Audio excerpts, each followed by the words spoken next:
The reason why Pakistan and India are so important to Britain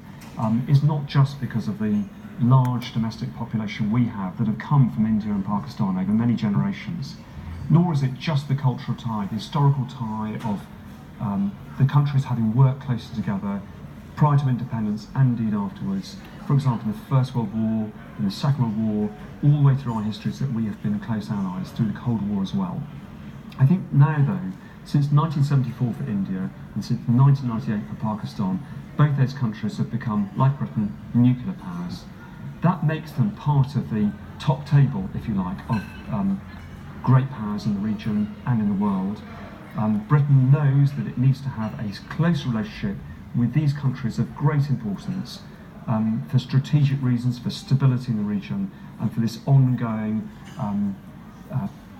peaceful prospects, I suppose, in the entire world. If for any reason the nuclear weapons of those countries either fell into the wrong hands or that safeguards failed, it would represent the greatest catastrophe for the world. Britain is very eager to maintain good relations, to share expertise, to safeguard nuclear security, and to make sure that India and Pakistan remain close associates of this international club, this very dangerous international club of being a nuclear power. If we were to assess India and Pakistan's position in international relations today, I think there are several areas where they are very important indeed. The first one is in the international fight against transnational terrorism, particularly those organisations that are of a, we would say, jihadist nature, that those who have tried to pervert the ideas of Islam in order to justify and legitimise violence against either sectarian communal enemies or against some fabricated argument against the Western powers.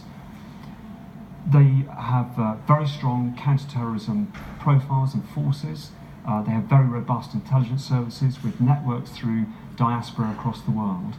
And so as counter-terrorism partners in the future, they are going to be tremendously important. There are a large number of Punjabis, Pakistanis who live in Britain, who have family links, who have knowledge, deep knowledge of the region, which for Britain, the big concern is that this is the sort of focal point of where so much terrorism seems to emanate, so much violent extremism. So having a strong community relationship between the British people and the British government on one side and its Pakistani descent population and people at home in Pakistan, that link, that knowledge, that understanding is so important for security. For this fundamental reason, that what the extremists want to do is drive a wedge to divide our communities, to show somehow that the British people are different, that they are somehow inferior, that they are not appreciative or respectful of the traditions of Islam or of the Pakistani people or the people of Punjab. Nothing could be further from the truth. Britain has demonstrated again and again its desire to remain shoulder to shoulder and close with the people of that region, and it has embraced that fact within British society, and it's very eager to show that together, by demonstrating our mutual understanding and our mutual respect, that this is a way that you take the heat out of extremism, you defeat the argument and the idea of the extremists, and you restore peace, and we hope therefore prosperity, widening education to the people of the region and here at home.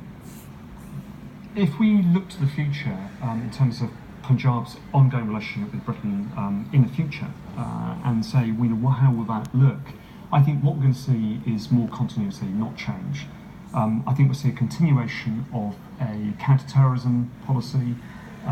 the prospect of sharing of intelligence, and I think we're going to continue to see a corresponding continuation of aid, support, of language and cultural exchange, of support for the energy sector, because all those things help to normalise relationships, improve education. That helps to dispel the myths